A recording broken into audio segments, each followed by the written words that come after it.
Sanibona, welcome back to enye video. Ngiyabonga kakhulu ukuthi ungene. Thank you very much. Ngicela ke subscribe ulike video, share video as well. So la singene nodabeni luka baba uMalusi Gigaba.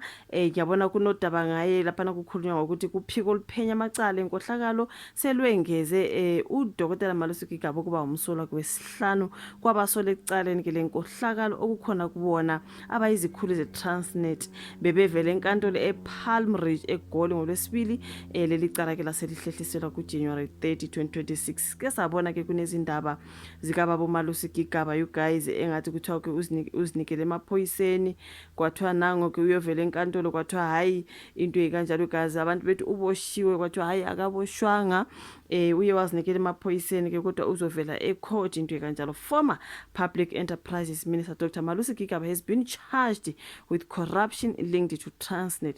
He appeared in court this morning alongside Usiyabonga Gama, Brian Molefe, Anosai, Sign or Sin, and Uthamsanqa Jiyane. This case has been postponed to the January 2026 for the disclosure of the docket. Izona ndaba ke bezikhulunywa ke ngobaba uMalusi Gigaba necala lakhe esambona ke eyozinikela eke emaphoyiseni ngalo. So yeah man, former Minister Malusi Gigaba appears in court as Transnet corruption probe advances. Ithi ngifunde kancane mhlambe sizokwazi ukuthi sizwisise kuthiwa ke the former Public Enterprises Minister Dr. Malusi Gigaba who also serves as co-chair of Parliament's Joint Standing Committee on Defence, appeared in the Palm Ridge Magistrates Court on Tuesday facing a charge of corruption. Gigaba, an ANC member of Parliament, faces corruption charges relating to 3 Transnet contracts he signed during his tenure as Public Enterprises Minister. Authorities are investigating wide-scale corruption in Transnet COC Limited's multi-billion rand locomotive procurement deal. Okay. So earlier this month, the IOL report Gigaba visited the offices of the Investigating Directorate Against Corruption, IDEC, in Linwood, Pretoria East. At that time, IDEC confirmed that he had not been placed under arrest and that there would be no court appearance for that particular day. So the visit marked a further step in the National Prosecuting Authority's efforts to investigate individuals implicated in large-scale state capture era corruption involving state-owned entities. So the investigation centers on irregular procurement contracts awarded during Gigaba's tenure as a minister between 2010 and 2014, including a controversial approximately 54 billion rands locomotive deal. This is what they are talking about. Baba Malusi Gigaba following the court appearance on Tuesday.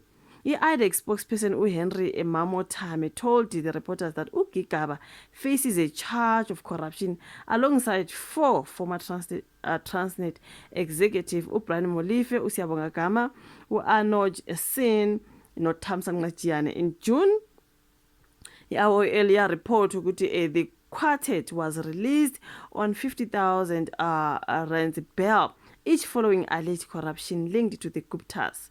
So Dr. Gigaba's court appearance relates to a period between November 2010 to May 2014, when the alleged offences were committed during his tenure as minister in the Department of Public Enterprises. He is charged together with Anosin, the former group chief financial officer, Brian Molefe, the former group chief executive officer, and Usiyabonga Gama, the former chief executive officer as well, and Ubanike Uthamsanqa Jiyane, who was the chief procurement officer in the transport freight rail. So ke yeah man kuningi okubhaliwe nje lapha singeke siye kukho konke kuthiwa the accused's court appearance emanates from the period in which Transnet engaged in the process of acquiring locomotives to expand and modernize the country's rail infrastructure, during which the tender processes were floated and 3 contracts were irregularly awarded to provide Transnet with 1,064 locomotives in 3 different contracts, resulting in a loss of angisaboni nje ukuthi bathi loss of what laphana kubhaliwe ke ngesingisi bebhala ke ngobaba uMalusi Gigaba. You guys kukhona ke lapha bathi ke usethole enecala ediwe ke kulabana bawo 4 usengowesine, something like that. That story is here about former minister ke ubaba uMalusi Gigaba ziyambuyela ke naye laphana bafethu njengoba ke ebonakala esithombeni njengoba ubona ke bawu5 bebe u4 sekuye kwa edwa ke ubaba ke ubaba uMalusi Gigaba. As we can see, former minister Malusi Gigaba appears in court nabanye ke abane njengoba bona bemile ke bebahlanu kule ndawo. So yeah man, lona daba ke lukababa uMalusi Gigaba, so all the best to him. Sizoqhubeka silandelela sibone ukuthi ke ekwenzekani. Ka MDN News bebethi baba uMalusi Gigaba has been charged with corruption linked to iTransnet. Mangabe bewukhona kuyibonile ivideo engiyenza phambilini sikhuluma ngakho ukuthi nawe uzinikele emaphoyiseni kwathiwa uboshiwe, kodwa akaboshwanga, usazovela enkantolo njengoba ke simbona ke laphana bevelile enkantolo. It's something like that ke ngodaba lukababa uMalusi Gigaba. Anything else updating sizozanayo. Ngiyabonga kakhulu ukuthi uyibuke kodwa ivideo ke ulike, usubscribe, ushare bese siyabonana kwelandelayo. Bye.